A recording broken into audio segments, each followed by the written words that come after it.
Hi, this is Tim of the 1916 Company. Welcome and thanks for logging on. If you love this watch, email us, Team Mosso at the1916company.com for purchase, pricing, and availability questions concerning this watch.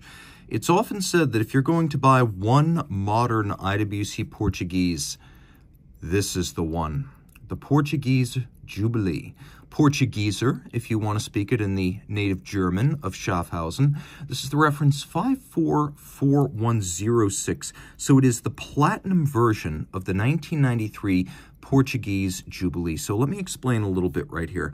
The watch in platinum is as faithful as possible a reproduction of the 1939 reference 325, the first Portuguese. Now, while a design icon of IWC and well known among connoisseurs, the watch itself was quite rare, as only about 600 examples of the Portuguese were constructed between 1939 and the 1993 resurrection of the model as a regular offering in the model line.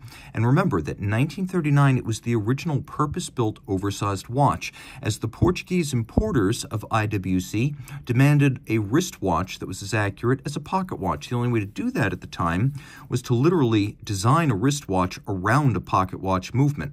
That meant size. That meant a larger watch, because larger movements back then were always more accurate. So this watch uses an IWC pocket watch movement descended from the legendary 98. This is the 9828, and is an edition of only 250 pieces, individually numbered. It is one of the most collectible IWC watches of the late 20th century. Now I'm going to throw it on my wrist after I give you dimensions. It's 42 millimeters in diameter.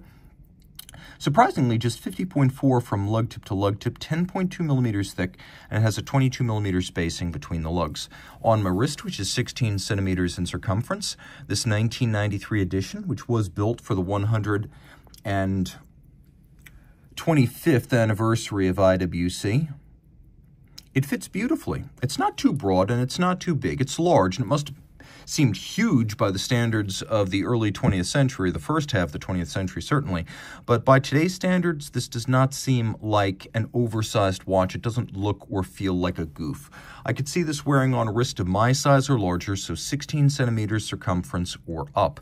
And it is flat, with a domed bezel and a concave to the bezel slope.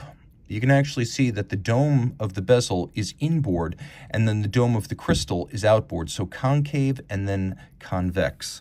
It'll easily slide under a sleeve. The strap is a modern IWC piece. We have large rectangular scale alligator leather, black, semi-gloss, a little bit of bolstering to give it volume, a monotone stitch, a sheer cut edge lacquered for refinement, and then you can see black calfskin on the bottom, no crimping, no gouging. This is a brand new IWC factory strap. We have a matching platinum pin buckle, and what I find interesting here is the hallmarks are all pre-1995 hallmarks, because that's when the edition was coined. Taking a quick look, you can see the individual numbering. That's a feature rarely seen on modern-day IWC watches, which generally will, in a somewhat lazy fashion, just write something to the effect of 1 of 250. Back then, each watch was, at least in this regard, unique. You can see it's a snap case back, so there's a little slot right here for your case knife if you are the watchmaker. The IWC buckle is both polished and satinated, and you can see it is branded.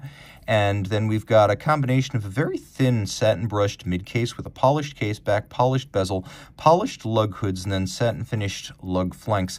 This is a very, very old-school way of making a watch with an unbranded crown.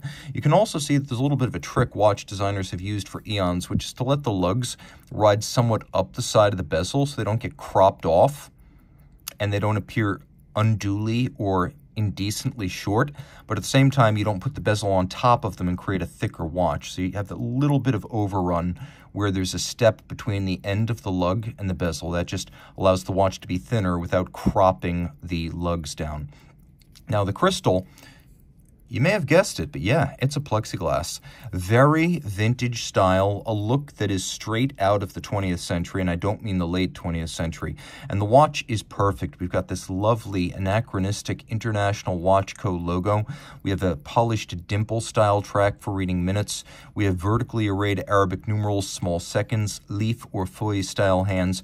This is very much like the original 1939 reference 325.